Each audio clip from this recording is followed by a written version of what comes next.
guys, this is Comic Uno, and this is Comic Uno episode 62, and this is a show where I review all the comics I read this week in one show. So let's get started. There is 18 comics. It took me a while to read these this week just because there are so many comics and I had other stuff to do today. But here is the show, and again, worst pick of the week to best pick of the week. Let's get started with all these comics. Number 18 is Super Secret Crisis War, issue 3. This is the Cartoon Network series. Nothing was bad this week, so I don't want to say this was bad. It's just out of the 18 comics I read, this was the one I enjoyed the least. I thought it was fun, don't get me wrong. I like seeing all my favorite Cartoon Network characters come together in one series to try to defeat their villains. But I think the biggest problem with the story is honestly the story itself. It's not the characters coming together. I think they're all in character, their interaction is pretty fun. But I just think the villain story is really weak. They're making these robots, and that's pretty much it. They just want to defeat the heroes. Artwork's pretty good. Honestly, again, I'm just not intrigued in the story, and I feel like to bring these characters together, they could have done a little bit better, a better story to bring them together, and they could do more. Like, they're all stuck in this one place. It feels so claustrophobic, this series, because they're all stuck. They haven't moved. They haven't been to the different worlds. That would be more interesting. I just feel like there's so much potential that they just hadn't explored in the Super Secret Crisis War. So yeah, just a little disappointing because this is like one of the first crossovers of Cartoon Network, or at least this gigantic of a crossover. And I just think this had so much more potential than what it's doing. So I'm going to give it 2.5. I didn't love it, but again, it's not horrible. It's just, I think they have more potential than this. Alright, so number 17 is Avengers Undercover, issue 9. Again, not a bad issue, just out of the 18 comics I read, not the best issue. I felt with this issue, Hopeless is a great writer. He's been doing a good job with both this, and he did a good job with Avengers Arena. But I just feel like he's rushing it a lot. I think Marvel just said, hey, you only have 10 issues to do this. Sorry to tell you this. It just feels very rushed, this issue. And there's some interesting character interaction, but I personally did not read all Avengers Arena. So I think if you read that, you're going to get more out of this, but I personally didn't. I know a lot of these characters just being a teen hero fan and reading Marvel for so many years. So I know these characters, but some interactions like Cullen, I don't know as much of Cullen because he was more in Avengers Arena. So yeah, you know, those are some interactions you're going to see a lot more here, but it does feel really rushed. And also the artwork's very dark, which is not always my favorite thing, which is understandable because they're like in hell, but there's also some interesting character interactions between like Nico and Alex, which if you're a Runaways fan, it just brings back those memories of that first volume of the Runaways. So overall, it's an okay issue. I think you could take it or leave it. I don't know if you really need this issue, but it's a shame that they had to rush this series so much. So I'm going to give this 3 stars. Alright, so let's move on to number 16, which is The Flash, issue 24, which the selfie cover actually looks really weird. Like, look at Flash's eyes. He looks, I don't know what, looks weird to me. Like, yeah. Alright, let's go on, move on to the story. I feel like this is also just another build-up issue. Not bad, but also the artwork's very stylized, which I think works for The Flash a lot better than the Teen Titans. But it brings me back to, like, I miss Francis Vapwell and Brian Buccellato series, because I like that a lot more. Like, Vendetti's at least taking another turn. I think he's doing a lot better on Flash than he is Green Lantern. But I can't say I'm totally intrigued with the story, because it's just taking so long to get to this future Flash against Reverse Flash story. It's just taking way too long, and it's not, oh my god, can't wait. It's just like, oh, is this going to be worth it? So I think that's a big part of this issue and why it was so low for me. And I mean, I do like it. We get to see a corrupt cop and Flash go against him. You know, some hints of this future story arc between the Reverse Flash and Flash, but nothing too much. So nothing that I totally was saying, oh my god, this is a great Flash issue. There's nothing for me that I totally enjoyed. So I'm going to give it 3 stars. It's up to you if you want to pick it up. I think you should. It's not a bad issue, but again, there's nothing too explosive here either, especially with all the comics that came out this week. No big comics, just a lot of comics in general came out. Not a lot of big titles though. Alright, let's move on to number 15, which is Godstorm, Hercules Payne, issue 5. I like this issue. For me, I'm not a big Greek god fan, and I haven't been following the Greek god stuff in Zenoscope. I just started really reading Zenoscope. But I like this issue. I think it was a little predictable. the way how it ended. I honestly do like how different this Hercules story is, though, from other Hercules stories. I think it definitely puts a stamp on it. I like the character. I'm interested to see more of Hercules Payne in the future Zenescope titles. But with this, it just ends that he defeats Venus, and Zeus comes to help, and he doesn't end up with the girl, which kind of upset me. But overall, I liked it. The art's pretty good, too. I liked it. Good fight, but with all the comics that came out this week, again, this is just one of the lower ones. But it was a little predictable, but it's a good issue, and I do definitely lean more towards pick this one up, because it's a pretty cool origin story, but I think this could be a better origin story for trade. Alright, so number 14 is Guardians of the Galaxy, issue 18. I like this issue, but I think you have to be more of a cosmic fan of Marvel to like this issue more, because it wasn't a bad issue, but for me, just, you know, my personal taste, I didn't love it. There's a lot of story with Thanos, of them getting the cube, and Gamora's upset because she didn't get the truth of this, and this is back with Richard Rider, Nova, which I don't really know much about Richard Rider. I know a lot of people love him as Nova, but I don't know much about him. So to read this, it felt very out of place. I don't think there was a great lead up to it. It was just like, oh yeah, Gamora, this is what happened. And also, you new readers of Guardians of the Galaxy, if you don't know what happened, then okay, we don't care. It's definitely more of a shout out to older readers of the series and of Cosmic Marvel. Overall, not a bad issue. I do like the connection Gamora and Star-Lord have in this issue. I like that Gamora's like, my father did this, why the hell is he still alive? Please explain it to me. But I also want to say with the ending felt very abrupt. It felt like more of a middle of the issue than a cliffhanger. It's just like, well, this happened, it might explode, but it just felt like the end of the issue, the way they let it up. It didn't feel like an end of the issue, it felt like a middle of the issue. So that felt a little weirdness in this too. But the artwork was really good for the story. And McGinnis does a great job with, he did a great job with the Nova series, it's not on anymore, but love the artwork, and that definitely bumped up the series a little bit more for me. So honestly, I'm going to give this 3 stars. Just, again, as someone that's not a big Cosmic fan, I just feel like this is definitely more for old school people, or people that have been following Cosmic Marvel longer than I have. It just felt very random in a way. It's not really following what's going on in Guardians. So I'm probably not going to pick up the original Sin tie-in, so I'm not going to pick up the next issue, but I'll jump back on with Guardians once the original Sin tie-in's over. Alright, so what are we up to next? We're up to number 13, which is, I dropped one. Alright, Harley Quinn, issue 10. Yeah, this is a lot better than what I've been reading with Harley Quinn. As you know, there's been some low Harley Quinn issues there. But I liked it. I thought this was a much improved issue. Nothing too big happens. I had a couple of laughs here and there. It's Harley hanging out with her friends from the roller derby, and you get to see how bad Fight Club is. So I had fun with it. It was a good cliffhanger, good artwork, so pretty good. I gave it 3.5 stars. Nothing that blew me away, but it was a lot better than what we've been getting with Harley Quinn. So that was number 13. Now we're up to number 12, which is Pop, issue 1. This is from Dark Horse, and I was really looking forward to Pop. I actually expected it would probably be a little higher than this, but I did enjoy this issue a lot, and I think what I liked about it is it has a lot of potential. Now, I'm going to explain it because it's a new series, but with Pop, it definitely is a social commentary on celebrity culture, really. And how we idolize celebrities and how much power they have, and how maybe there's things, I would say the government or this group is controlling them like puppets, and I think that's just a very interesting concept. But yeah, so the story is about how the government, or not really the government, but this group of people are controlling celebrities and making celebrities, making these perfect people, and one of them runs away before she was finished, and now this group of people have to find her. And this woman who was going to be a celebrity runs into this guy whose life's not really that perfect, who's actually going to end his life. So I'm excited to learn more about our main character. I think her name's Ellie or Erin. I can't think of her name right now. I said it in my in-depth review. I don't know why I can't think of it now.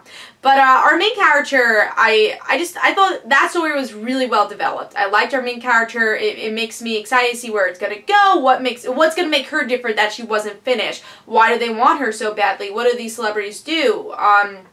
So I like that. I also like the cultural commentary on celebrities in general in this series. But that was also a big problem. I felt like they concentrated too much on commentating about celebrities, and they didn't get the core story of why the hell is this government or people doing this? And we didn't get to really see that with this issue. And I thought that was a big problem. What was the motive? We didn't learn enough about this group.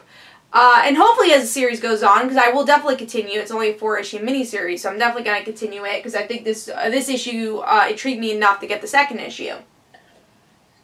But I think they're going to have to really focus on this group that wants to control the celebrity. We need to learn more about her. Also, the art style is very thin-lined. A lot of things going on in one panel, but you get used to it as the series goes on, so that wasn't a big problem either. But at first, I was like, am I going to like this art? But you definitely get used to it. So overall, I liked it. I definitely think it has potential, and I think you should at least try out the first issue to see if you like it, because there's a lot of potential there. Alright, so next issue is number 11, which is Fantastic Four, issue 9, which is a little upsetting. This went down so much. I remember it was like in my top 5 or like close to being number 1 last time, and it went down a little this week. With this story, it's more of a lead-up, definitely. We're just seeing where all our characters are. And if you care about the kids more, you're going to like this. But for me, I don't really care about the FF kids that much. Because I did read Hickman's run, but didn't really like it that much. Because I'm not a big Hickman fan, which I've mentioned previously in my Avengers review for my channel that I did today. But, yeah, so not a big Hickman fan, so I don't really love the children that much. I care about the Fantastic Four in general. And I care about, like, Reed's and Sue's kids, but not really like all the other kids. But I hear you get a lot more story with that with the Hickman run. But I didn't read it, so I can't tell you. Or didn't read a lot of issues of it. But going on, you don't get to see that much develop here. It's really good art. You get to see that Sue, she worries about her children, of course. She wants to see Valeria. Reed's looking at the new Eden facilities, and he's happy. Thing is in jail, and there's actually a pretty interesting cliffhanger with that, which I won't spoil, but there's an interesting cliffhanger with the Thing, which his jail time might, again, get very interesting. And then Johnny just kind of being upset and not knowing what to do without his powers and without being a celebrity and without, you know, having that fame, because that's always been a big part of Johnny's character. So again, it's definitely a slow progression of where these characters are at now. Not a lot going on that much, so overall I'm going to give it 3.5 stars. I liked it, and also with the kids you just get to see more of them connecting with the old, you know, the original Human Torch, and a little bit more with S.H.I.E.L.D. And maybe, you know, there's a reason that the Fantastic Four is having so much bad luck, and I have a feeling this is going to unravel as issues go on. But overall I liked it, but just not one of the better issues of Fantastic Four. So it dropped. Okay. But yeah, I give Fantastic Four issue 9 3.5 stars. Alright, number 10 is Silver Surfer issue 5. I actually wanted to like this issue a little bit more than I did, which I still liked it, of course, because it's top 10 of AT books. I still really liked it. But I thought it was a little confusing, honestly. We get to see Doctor Strange and Hulk come to the rescue for Silver Surfer because he can't escape Earth. And they see that Dawn's the only one that's awake. And there's this guy who's making everyone fall asleep in everyone's dreams. If Dawn falls asleep, then Earth is over. And that's what really confused me. I don't understand how Dawn was the person that was the only one not sleeping in the whole entire world. So I thought that was a little strange. But, yeah, you know, I liked the story. I thought it was a lot of confusing thing because it's a dream world, pretty much, this whole issue. But I really liked the ending. We get to see Dawn connect with Norrin, and they're going to go off and have some space adventures. And I like that. It was definitely more of letting go of her past life with this issue. And I like that they went back to Earth. But it wasn't, like, it was a little confusing with the dream story. But overall, I really do like the artwork. I like Allred's art a lot for the series. And I like what the ending brought. I really do like Dawn and Norrin being together as, like the Doctor Who thing, having this partner and this companion, and I'm excited to see how this friendship grows a lot, and that's what I'm really intrigued with Silver Surfer. I mean, they didn't do it in the best way for Dawn to go into space, but I liked it overall, even though it was a little confusing this issue, and I was a little disappointed that it was confusing, but I'm not a big Doctor Strange fan either, so that's probably why too. But overall, I'm gonna give it 3.5 stars. I like the artwork, I like the ending, and I'm excited to see where Silver Surfer goes. Alright, so now we're up to number 9, which is All New X-Men, issue 31. Another series that's usually a little higher, but with this issue we get to see no Kitty, which I'm a little upset. Kitty doesn't have to be in every issue. The reason I'm upset is because they're going to the Ultimate Universe, which is pretty much what this whole issue is about, is the lead up to go to Ultimate Universe, and Kitty's not there. Kitty would have the best interaction between herself. I mean, we still have Jean that's going to have the whole connection with herself also, but with Kitty, at least, I don't know, like, Jean's already her pass-up. It was the original Jean having the Ultimate Jean come together, that'd be different. But, and also I guess X-23 is going to see Jimmy Hudson, which I guess is cool. But Kitty Pryde is such a big character in the Ultimate Universe, so it'd be really cool to see the original Kitty Pryde of the 616 universe meet the Ultimate Kitty Pryde. Maybe I'm saying this as a Kitty Pryde fan, but I really am upset that she had to go to the Charles Xavier thing, which I'm cool that Brian Michael Bendis is connecting all these stories and not making it like, yeah, even though I'm writing this story, it's not actually happening here. I'm glad this is all connecting, because 3 books are connecting in this one issue, which I'm very happy to see with Bendis. But overall, I just don't think Kitty's going to do much in the Uncanny X-Men. I think she's just going to probably stand there. I don't think she's going to have much to say. So I think they could have utilized her a little bit better in All New X-Men with this Ultimate story. But maybe we'll get to see Kitty in the Ultimate Universe somehow when they find out. Kitty's like, oh my god, my kids, they're in the Ultimate Universe. I gotta go too. So maybe we'll have that. Who knows? But I was a little disappointed that that lead up happened. But I like the issue. I think there's some good interaction between, especially Angel and Laura. Them having cool relationship. I think they're building that pretty well. And yeah, just leading up to the Ultimate Universe story arc. This is definitely a lead up issue. And then finding a new mutant and the First Class X-Men doing stuff on their own and trying to create their own team in a way without any mentor, because all the mentors are dealing with the villain Uncanny X-Men. But overall, I like the issue, but not like the best issue, All New X-Men, but it definitely leads up into an interesting story. So I'm going to give this 3.5 stars. I liked it, but there's definitely potential. I wish Kitty Pryde was going to be in the Ultimate story. Alright, so let's move on to number 8 we're up to? Yes, we're up to number 8, which is Outcast, issue 3. I like the story a lot. I really been enjoying Outcast. It intrigues me. I think Kirkman's been doing a cool job with it. Also, the artwork's really well done here, too. I love the emotional beats they have throughout the whole issue. Now, with this issue, we just get to see, dig into the characters a little bit more. The priest character, doubting his religion in a little ways here. Seeing him, with the whole darkness he's seeing, he's not having as much faith. But by the end of the issue, he's like, you know what, why am I keep doubting you? So I thought that was kind of cool that he does question his faith, but by the end of the issue, as a priest, because a lot of different stories be like, I'm not going to be a priest anymore, and they're not going to really have that faith, because I don't know why, they just don't like doing it. But I like that he kind of stuck with it, and of course there's so many like different religious stuff where people don't have faith, and religious figures don't have faith. But it's interesting that he went back to it, so I like that they ended up doing that with the issue. And also see our main character, who was definitely a loner with the first issue, start interacting with people, and I thought that was just a great character development in only 3 issues. So I liked what our 2 main characters did. Other characters is what I was a little confused about. I did like this issue a lot. I liked the emotional beats, but it was a little confusing with this issue of which characters are who. Like when the detective comes to the front door, I really don't know who this detective is, so the cliffhanger didn't mean much to me. And then there's another character who's like one of the devil people, but who the hell is that, you know? But then I also know the main character's sister, which I thought was interesting, so we get to see her. So I know the core main characters that were introduced in those first 2 issues, but these other characters they didn't introduce so well in this first issue. Character-wise, this issue was really good. Story-wise, not much is happening. So I'm going to give this 3.5 stars. I really did enjoy it, though, with the artwork and the character story, but it wasn't a perfect issue at the same time. Alright, so let's move on to number 7. Yeah, number 7. I'm going to take a sip of water before I announce my number 7. Alright, number 7 is Amazing Spider-Man, issue 1.4.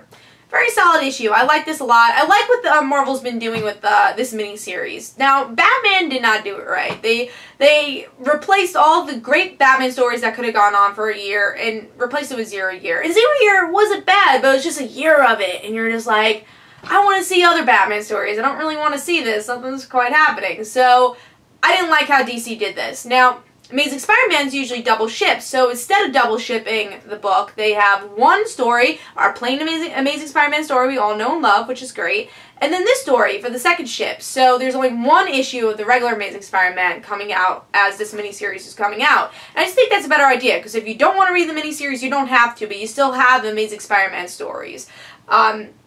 So I think they just handled this really well. And I like the year 1 story. I think what they did well, or, you know, learning the Crawl story, what they did well is the villain, very interesting.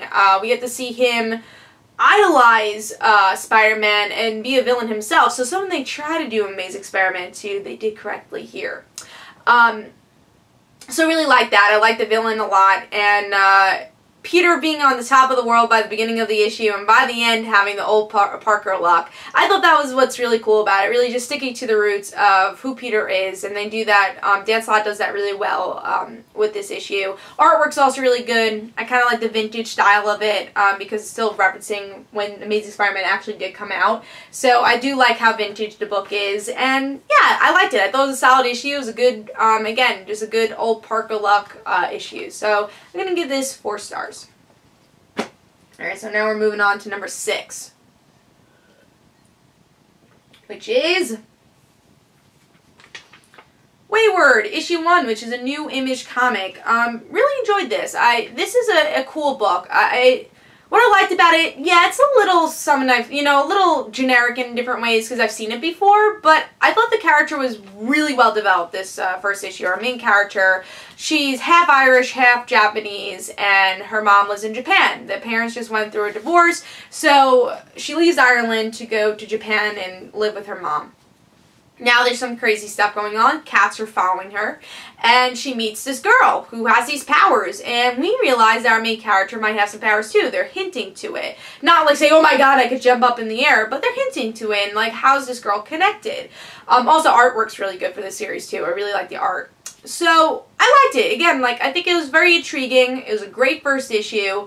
And it kept my interest enough to say, hey, I'm definitely going to get issue 2. And what I love the most about it, if you're an anime fan, which I'm not a total anime fan at all, but I like that they really infuse Western culture with Eastern culture. And we get to see this anime-style story, but told in an American way. And that's what I really like, because this could totally be an anime. I could see it, like, it could be Moo Moo, True True, whatever. It could be whatever it's called. This definitely could be an anime. But the way they did it with this issue, they definitely made it into an American comic book. So they infused both mediums so well. So really like that idea, and that's what really sold me on the book. So yeah, definitely gonna try issue 2. I recommend issue 1. Again, the story's a little generic, but I liked how they developed the world and the character very well. So let's move on to number 5. Number 5 is Batman Eternal, issue 21.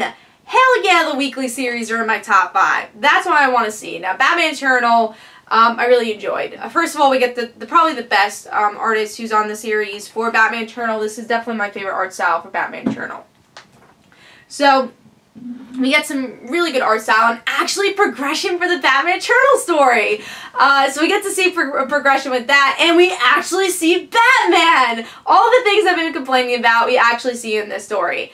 I will say I kind of want to see some Bat Family characters here, but it's good to see Batman and to see the Eternal story progress. And I think we're getting closer to that Scott Snyder story from when they took a break with Zero Year. They had that one Batman Eternal preview issue. So I think we're getting closer to that because Batman gets invited to this party, and I really think that party has to do with Catwoman.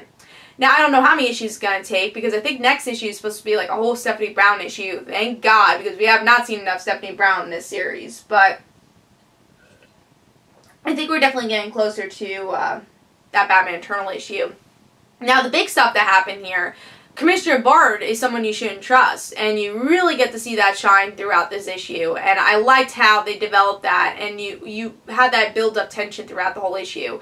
Biggest thing, spoiler alert, if you don't want to be spoiled, like, past, a little bit of this and go to number 4 of my list. Biggest thing is Alfred might die. He gets, like, injected by this, this poison from Hush. And Alfred says, hey, daughter of mine, go to the clock. And we all know she's going to go to the Batcave. So could the daughter be the new Alfred?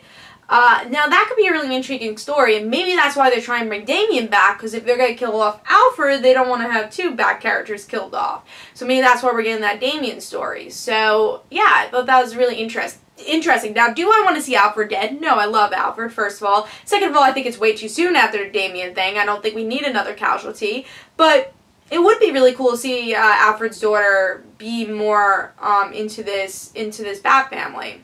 So I do like that story. So a lot of great things happening in this issue. Some progression in the story, definitely. Great artwork. Very solid issue. Very happy with Batman Eternal this week. I'm going to give this a solid 4. Alright, so let's go into number 4. Which is Sinestro issue 5. Now, Sinestro is definitely an under-radar series that I think more people should be reading. If you guys missed Jeff Johns' run, read Sinestro. It's a really great story with the same tone of Jeff Johns. Now, if you want to see Hal and Sinestro get at it, read this issue. We see how powerful Sinestro truly is, and how he does have a different mind frame than he did.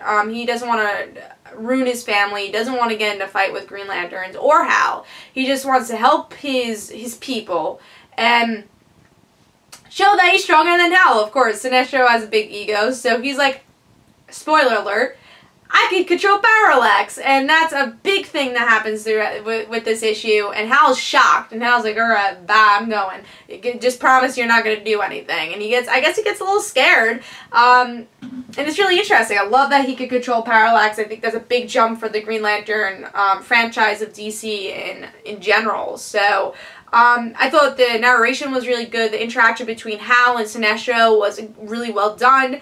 Really solid story. I liked it, and I'm excited to see where Sinestro goes. Definitely best Green Lantern title out there right now. So number 4 is Sinestro, and also got 4 stars. So let's go move on to number 3, which I think people are going to be shocked by. Number 3 is Future's End, issue 17.